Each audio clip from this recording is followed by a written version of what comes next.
എടാ വണ്ടി വന്നു. ആ കുറച്ച് വെയിറ്റ് ചെയ്യട്ടെ. അവര് വെയിറ്റ് ചെയ്യുമ്പോ ഈ നാട്ടുകാർക്കിടയിൽ എന്റെ വെയിറ്റ് ഒന്ന് കൂടും. ആ അത് കൂടും. പക്ഷേ അവര് വെയിറ്റ് കുറഞ്ഞ വേറെ ആളെ നോക്കും. അല്ലെങ്കിൽ തന്നെ മാസം 4-5 കളിയേ ഉള്ളൂ. നീ വെയിറ്റ് കൂട്ടി കൂട്ടി അതും കൂടി ഇല്ലാണ്ടാക്കും.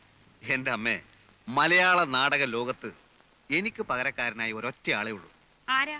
ഞാൻ തന്നെ. ഇത് എന്റെ അഭിപ്രായമല്ല, നാടകപ്രേമികൾക്ക് മൊത്തത്തിലുള്ള അഭിപ്രായമാണ്. ഓ എന്ത് കുന്തെങ്കിലും ആവട്ടെ, നീ അങ്ങോട്ട് ചെന്നേ. അവർക്ക് 4 മണിക്ക് കട്ടൻ കിട്ടാനുള്ള അത്രേ. അതെന്റെ ജോലിയല്ല. ഞാൻ നടനാണ്, നടൻ മാത്രമാണ്. 6 സിലിണ്ടർ അല്ലേ? അതെ. എഞ്ചിൻ എങ്ങനെ? എഞ്ചിന് കുഴപ്പമൊന്നുമില്ല. കയറ്റമൊക്കെ നല്ല വലുവായിരിക്കും. ആ നല്ല വലുവാ.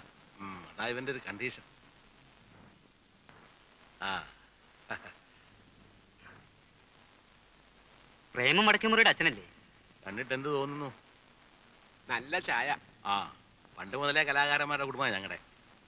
എൻ്റെ ഒരു അമ്മാവനുണ്ടായിരുന്നു, വടക്കേമുറി ഉണിക്കണ്ടൻ നായർ. രാവണവധത്തിൽ ഹനുമാന്റെ വേഷമാണ് കിട്ടുക. ഉടുത്ത് കെട്ടി വന്നാൽ അസൽ ഹനുമാൻ തന്നെ. ആ അമ്മാവന്റെ തനി സ്വരൂപമാ പ്രേമൻ. മതിയച്ച ആളുകളെ വധിച്ചത്. പോവാ. എടാ അമ്മാവന്റെ ഹനുമാൻ വേഷത്തിൽ പറഞ്ഞതാ. ആ ഒന്ന് അനക്കി വിട്ട ചേറെ. ആ ഒന്ന് തള്ളിക്കേ. ആ ആ പിടിച്ചേ. ആ കൊടുത്തോ. ഭയങ്കര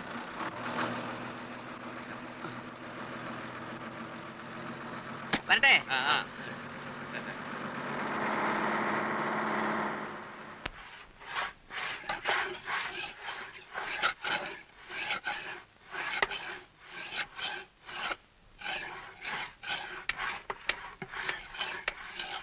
നേരം എത്രയായെന്നറിയോ?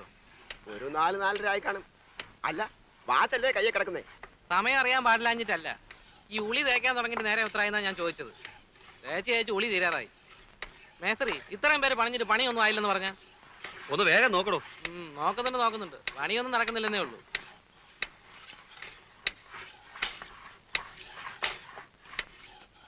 എന്തായി പെരപണിയൊക്കെ?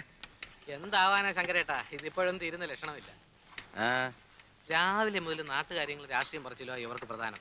ഇവരൊക്കെ ഇവിടെ തർക്കിച്ച സോഷ്യലിസം വരുമോ നാട്ടിൽ? അതെ, പണിയെടുപ്പിക്കാൻ ഒരു വൈഭവം വേണം. പിടിച്ചേ. അപ്പോഴേ ഒന്ന് നിർത്തിക്കേ. പറയട്ടെ, അവനവൻ ചെയ്യുന്ന തൊഴിലിനോട് ആത്മാർത്ഥത വേണ്ടേ? വേണം. ഇത് നമ്മുടെ ചോറ. പേർഷ്യയിൽ പോയെന്നരിച്ച് അവിടുത്തെ ഷേഖുമാരുടെ പണപ്പെട്ടി ഒന്നും എടുത്തോണ്ട് വന്നിട്ടില്ല. എന്റെ ഒപ്പം പണിയെടുത്തിരുന്ന ഒരു വെറും സാധാ സർക്കാർ ഡ്രൈവറുടെ മകനായവൻ. ശങ്കരേട്ടാ ഒന്ന് വന്നേ. ഒന്നിങ്ങി വന്നേ. ആ പണി നടക്കട്ടെ. ഉള്ള സമയം ഉപദേശിച്ച് കളയണ്ട. അത്ര നേരം ഒരു പണിയെടുക്കട്ടെ. അല്ല, നമ്മളൊന്നും അറിയാമത്തെ കിഴങ്ങന്മാരാന്ന് വിചാരിക്കരുതല്ലോ. വാന്നേ വാ. മതിയല്ലേ? ഞാനിപ്പോ വരാം. ആഹാ ഇതാരാ? നിങ്ങൾ എന്ത് മനുഷ്യനാ? മുരളിയെ കൊണ്ട് ഇതൊക്കെ എടുപ്പിക്ക. അതിനെന്താ അമ്മനെ എടുത്തി? പാലക്കാട് കോട്ടയത്ത് താമസിക്കുമ്പോ സ്ഥിരം പീഡിയപ്പൊക്കെ ഞാനല്ലായിരുന്നു. അതന്ന്. ഇന്ന് അങ്ങനെയാ? ആ ഇന്നും അങ്ങനൊക്കെ തന്നെയാ. ഇവൻ അന്യനൊന്നും അല്ലല്ലോ, നമ്മുടെ കുട്ടിയല്ലേ. വാ മോനെ. ഞാൻ പറഞ്ഞ ശരിയല്ലേ? ഗീതേ, മുരളി ഇരിക്കുക കേട്ടോ. ദേവുവിന് സുഖം തന്നെയല്ലേ? ആ അസുഖമൊന്നുമില്ല. അമ്പലത്തിലെ ഉത്സവത്തിന്റെ കണ്ടതാ ദേവുവിനെ. അമ്മ ഒരു ദിവസം ഇങ്ങോട്ട് വരണം എന്ന് പറഞ്ഞിരിക്കുക. മുരളി കാപ്പി എടുക്കട്ടെ? വേണ്ട, ഞാൻ ഇപ്പൊ കുടിച്ചു. പിന്നെ ഉണ്ണിയേട്ടാ എന്ത് പറയുന്നു? ഇന്ന് ലീവാ. ബാങ്കിന്റെ ചെയർമാനെ കാണാൻ പോയിരിക്കുക. മുരളി എന്നാ തിരിച്ചു പോകുന്നത്? ഗൾഫിലേക്കോ? ചിലപ്പോ തിരിച്ചു പോക്കുണ്ടാവില്ല. ഇവിടെ എന്തെങ്കിലും ബിസിനസ് നോക്കിയാൽ കൊള്ളാമെന്നുണ്ട്. എത്ര കാലം അന്യനാട്ടിൽ കിടന്നിങ്ങനെ. വീട്ടിലാണെങ്കിൽ അമ്മ എന്തു മാത്രമല്ലേ ഉള്ളൂ. എന്തു ഇപ്പൊ പഠിക്കാൻ പോണില്ലേ? ആ പഠിപ്പൊക്കെ നിർത്തി. മണ്ടിയാണെന്നേ. ഇനി കെട്ടിച്ചു കൊടുക്കണം. ഓ ഇവറ്റകളെയൊക്കെ പഠിപ്പിച്ചിട്ട് എന്താ കാര്യം? ഇവിടെ ഒരുത്തിയുണ്ട്, രമേ. പഠിക്കുന്നുണ്ടെന്നൊക്കെ പറയുന്നല്ലേ. മോളത്തിന് എണ്ണ എടുത്ത്. ശരി. രമ വരാറായില്ലേ? കോളേജ് വിട്ടാ ചിലപ്പോ ഗോപുനെ കാത്തു നിൽക്കും. അവനും ട്യൂട്ടോറിയെന്ന് ഒരുമിച്ച് ആ ബസ്സിലാ വരിക.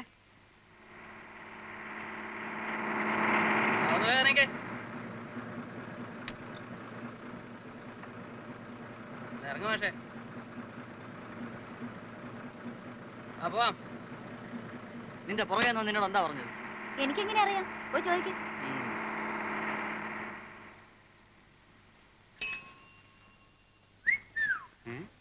വായി നോക്കിയുള്ള കൊണ്ട് വഴി അടക്കാൻ വയ്യ. ആ രമ ഇന്ന് വൈകിയോ? ഇല്ലല്ലോ. ഗോപു പഠിത്തമൊക്കെ എങ്ങനെ ഇരിക്കുന്നു? തവണെങ്കിലും 10ാം ക്ലാസ് കിടക്കുവോ? മുരളിയേട്ടന് വേറെ ഒന്നും ചോദിക്കാനില്ലേ? ആര് കണ്ടാലും പഠിപ്പ് പഠിപ്പ് പഠിപ്പ്. അയ്യോ, എന്തായാലും ഇവൻ മുരളിയേട്ടനെക്കാളും ഭേദം. അതെന്താ? 10ാം ക്ലാസ് 6 തവണ എഴുതിയ ആളല്ലേ. ഇവൻ 5 ആകുന്നേ ഉള്ളൂ. അല്ലെങ്കിൽ പഠിപ്പിലേക്ക് എന്തിരിക്കുന്നു? എങ്ങനെയെങ്കിലും ഒരു നല്ല നിലയിലായാൽ പോരെ?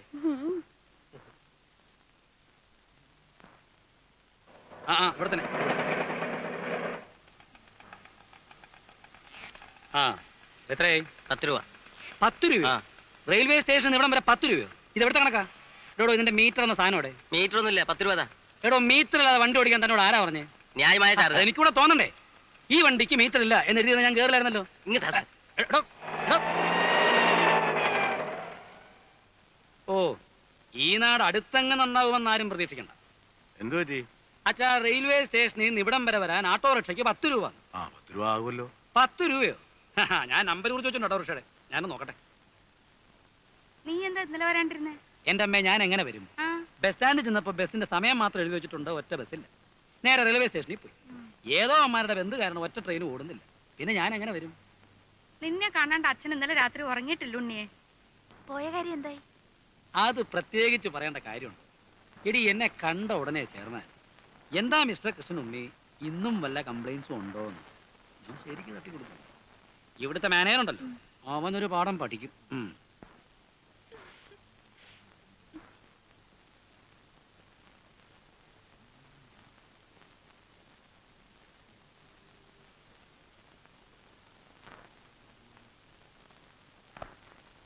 Railway ticket okay, bus charge okay, autorickshaw അയ്യോ 10 രൂപ അതും ഓക്കെ. പക്ഷേ ഈ 3 രൂപ എവിടെ പോയി? ആ 3 രൂപ നമുക്ക് പിന്നെ കണ്ടുപിടിക്കാം. അത് പറ്റിയല്ലോ, എവിടെ പോയി അറിയണ്ടേ? അയ്യോ ഇത് എന്തിനെങ്കിലും ചെലവായി കാണും. ചെലവായതിന്റെ അല്ല, ആറ്റിൽ കളഞ്ഞാലും അളന്ന് കളയണം. ഇതേന്ന് ബാങ്കിൽ പോണ്ടേ? കുളിമുറിയിൽ വെള്ളം കോരി വെച്ചിട്ടുണ്ട്. കുളി കഴിഞ്ഞിട്ടാവും അളന്ന് കളയിലൊക്കെ. ഉണ്ണിയേട്ടാ ഓ എടി എന്നാലാ 3 രൂപ ഞാൻ അറിയാതെ പോകാൻ പാടില്ലല്ലോ. നിനക്കറിഞ്ഞൂടാ? ഇങ്ങനെയുണ്ട് ഒരു പിശുക്കൻ.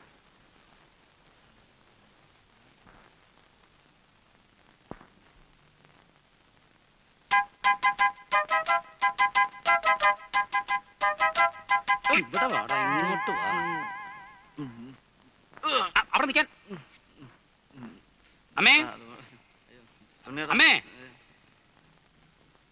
നടക്കാൻ അങ്ങോട്ട് നടക്കാൻ.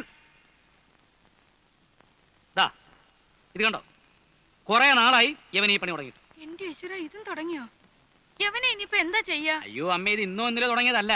2-3 ദിവസമായി ഇവൻ അടുത്തൂടെ പോകുമ്പോഴൊക്കെ ഒരു ബീഡിയുടെ നാറ്റം. അയ്യോ ഈ ഉണ്ണിയേട്ടൻ കള്ളം പറയുന്നത്. ഞാൻ ഇന്ന് ആദ്യമായിട്ട് ഒരു കുറ്റി വെടി വലിച്ചു നോക്കുന്നത്. കാളെ ഉണ്ണി മേലാ വീടി വലിച്ചിട്ടുണ്ടെങ്കിൽ ആ നിങ്ങളൊക്കെ അവന് ചീത്തയാക്കുന്നത്. ഇപ്പതേ കുറ്റിപീടി, നാളെ മുഴുവൻ പീടിയാകും, മറ്റന്നാൾ സിഗരറ്റാവും. അച്ഛാ ഒരു പാക്കറ്റ് സിഗരറ്റ് എന്ന് വെച്ചാൽ രൂപ എത്രയായി? കാശ് കിട്ടാതാവുമ്പോ അവൻ എന്റെയോ അച്ഛന്റെയോ പോക്കറ്റ് നിന്ന് കക്കാനും തുടങ്ങും. ഒരുത്തനെ കള്ളനാക്കാൻ ദേ ഇത്രയൊക്കെ മതി. ഇനി അവൻ ചെയ്യത്തില്ല ഉണ്ണിയേട്ടാ. ഗോപു പോയിരുന്നു പഠിക്കും. ഇതുകൊണ്ടൊക്കെ തന്നെ ഞാൻ പറഞ്ഞതിന് ഡ്യൂട്ടികളും അയക്കണ്ടെന്ന്. വേണ്ടാത്ത ദുശീലൊക്കെ പഠിച്ചു വെക്കാൻ. ഉണ്ണിയേട്ടാ പോയി കുളിക്കാൻ നോക്കൂ. സമയം എത്രയെന്നറിയോ? ചെറിയൊരു കാര്യം കിട്ടിയോ അത് ഊതി വലുതാക്കാൻ. പണ്ടേ സ്കൂളിൽ പോകുമ്പോ വഴി കിടന്ന വീടി കുറ്റിയെടുത്ത് വലിച്ചതിന് ഞാൻ തല്ലിയ പാട് ഇപ്പോഴും അവന്റെ തുടയിലുണ്ട്. ആ ആളായിപ്പോ അച്ഛന്റെ സ്വഭാവം തന്നെയാ മക്കൾക്കും. അത് ശരിയാ, അമ്മ വീടി വലിക്കല്ലോ. സതി നിർത്തലാക്കാൻ മുൻകൈ എടുത്തത് ആരാന്നാ പറഞ്ഞേ? ഗോപാലകൃഷ്ണ ഗോഖലെ അല്ലേ? അല്ലെന്നോ? എന്നോടോ? നിന്നോടാ ചോദിച്ചത്? ഗോഖല തന്നെ. ഗോഖല തന്നെ. നീ രക്ഷപ്പെടില്ലടാ, നിന്റെ കാര്യം പോക്കാ. ഇങ്ങനെ എല്ലാരും കൂടെ ചവിച്ചാ ഞാൻ ഈ ഗതിയായത്. എങ്ങനെ ശവിക്കാതിരിക്കൂടാ? ഇന്നലെ വരെ രാജാറാം മോഹൻ റായ് എന്ന് പറഞ്ഞിട്ട് 24 മണിക്കൂറിന് എങ്ങനെയാ ഗോഖലയായത്? ഇത് നിന്റെ അവസാനത്തെ മാർച്ചാ, നോക്കിക്കോ. ഓ എന്താ ഒരു കണിയാന്റെ ചുമ? ഏട്ടനോടൊരു കാര്യം ചോദിക്കാൻ സെക്രട്ടറി പറഞ്ഞു. എന്താ? ഞങ്ങളുടെ ട്രൂപ്പിന് ആ ഒരു വണ്ടി സ്വന്തമാക്കിയാൽ കൊള്ളാമെന്നുണ്ട്. അതിന് ഒരു ലോണ് ശരിപ്പെടുത്തി തരാൻ പറ്റുമോ? എടാ വർഷത്തിൽ 10 സ്റ്റേജ് പോലും തേക്കാത്ത നിന്റെ ട്രൂപ്പിന് ലോൺ വാങ്ങിച്ചെന്ന് ഞാൻ വെള്ളത്തിലാവണോ അല്ലേ? 10 സ്റ്റേജോ? ഇപ്പൊ തന്നെ ശാന്തി മുഹൂർത്ത് 25 കഴിഞ്ഞു. ആ കളിക്കുന്നിടത്തൊക്കെ നല്ല കൂവലാണെന്ന് കേട്ടു. ഹേ അത് മറ്റു ട്രൂപ്പുകാർ പറഞ്ഞു പരത്തുന്നതാ. ആ നിന്റെ അഭിനയത്തെ പറ്റി തരക്കേടില്ലാത്ത പുറഭിപ്രായമുണ്ട്. അത് ഞാനും കേട്ടു. നീ പോടത്തുണ്ടി. വാ, ഒരു സ്റ്റേജിന് നിനക്ക് എന്ത് കിട്ടും? തരക്കേടില്ലാത്ത വിധം കിട്ടും. കൃത്യമായ സംഖ്യ പറ. അത് 150. 150 രൂപയോ? നിനക്കോ? എടാ സത്യം പറ, ഞാൻ പോയി അന്വേഷിക്കും. അന്വേഷിക്കും, എന്നാ 100ഓളം വരും. എടാ ശരിയായ സംഖ്യ പറഞ്ഞു. എന്തൊരു ശല്യം ഇത്, മനുഷ്യന് വിശ്വാസമില്ലാത്ത പോലെ. ആക്ക് വളച്ചാ കളയ പറയും.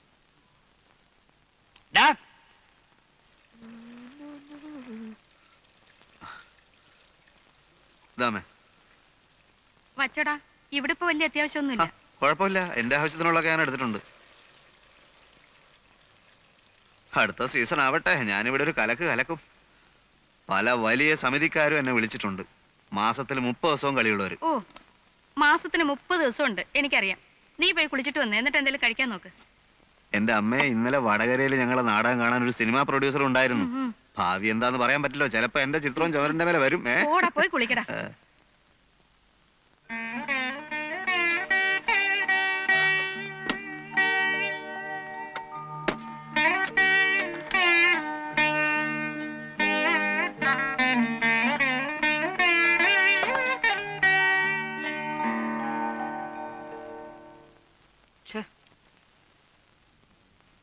ആ 3 രൂപ എവിടെ പോയെന്ന് എത്ര ആലോചിച്ചിട്ടും ശോ, അത് ഇതുവരെ വിട്ടില്ലേ? കഷ്ടം. ഞാൻ തരാം 3 രൂപ. അതിന്റെ അല്ല, ആ രൂപ എവിടെ പോയിന്നൊന്ന് അറിയണ്ടേ? എടേ, നിനക്കൊക്കെ ഒരു വിചാരമുണ്ട് ഞാൻ വെറും ഒരു പിശുക്കനാണ്. അല്ല, ആണെങ്കിലേ നീ ഇപ്പൊ ഇടാറുള്ള മാതിരിയുള്ള വേഷവും പൂഷവും ഒന്നും ഇടുകയല്ല. വീട്ടുചെലവിന് വേണ്ടി മാത്രം മാസം 1000 രൂപ ഞാൻ കൊടുക്കുന്നുണ്ട്. അല്ല, നിനക്കിവിടെ എന്തെങ്കിലും കുറവുണ്ടോ? കുറവൊന്നുമില്ല. ആ, പിന്നെ മിണ്ടാണ്ടിരി. പക്ഷേ എന്തോന്ന് പച്ചേ തറ? കല്യാണം കഴിഞ്ഞിട്ട് കൊല്ലം 3 ആയി. മനസ്സിലായി. നീ പറഞ്ഞു വരുന്ന എന്താന്ന് എനിക്ക് മനസ്സിലായി. എടീ, ഒരു കുഞ്ഞുണ്ടാകുക എന്ന് പറഞ്ഞാൽ ഇപ്പൊ പണ്ടത്തെ പോലൊന്നും അല്ല. ഒരുപാട് കാശുള്ള ഏർപ്പാടാ. പ്രസവം തന്നെ പെണ്ണുങ്ങൾക്ക് ഇപ്പൊ ഒരുമാതിരി ഫാഷനാ. ആവശ്യമുണ്ടെങ്കിലും ഇല്ലെങ്കിലും മാസാമാസം ഡോക്ടറെ പോയി കാണുക, അവർ പറയുന്ന വില കൂടിയ മരുന്നുകൾ വാങ്ങിച്ചു കഴിക്കുക, പ്രസവത്തിന് 1 മാസം മുമ്പേ നഴ്സിംഗ് ഹോമിൽ അഡ്മിറ്റ് ചെയ്യുക. ആദ്യം എൻ്റെ പ്രമോഷനൊക്കെ ഒന്ന് ശരിയാവട്ടെ, അത് കഴിഞ്ഞിട്ട് മതിയടി നമുക്കിതല്ല. പ്രമോഷൻ കിട്ടുമ്പോഴേക്കും നമ്മൾ മൂത്ത് അരയ്ക്കും. എന്തിന്? അടുത്ത കൊല്ലം ഞാൻ ഓഫീസറാ, പിന്നുടനെ മാനേജർ. ഒരു ബാങ്ക് മാനേജർ എന്ന് വെച്ചാൽ ആരാ? ദേവേന്ദ്രനായിരിക്കും. ആ, ഏതാണ്ട് അതുപോലൊക്കെ തന്നെയാ. ഈ ഉണ്ണിയേട്ടനെ കൊണ്ട് തോറ്റു.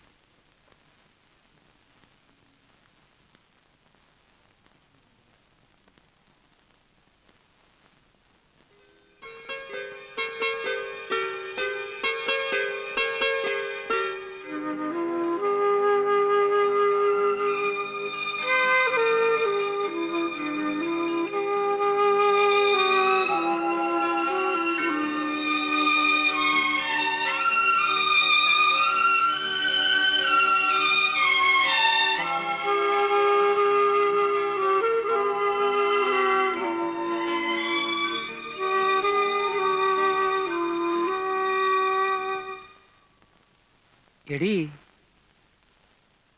ആ 3 രൂപ ഞാൻ ഹെഡ് ഓഫീസിലെ പ്യൂണിന് ചായ കുടിക്കാൻ കൊടുത്തതാ.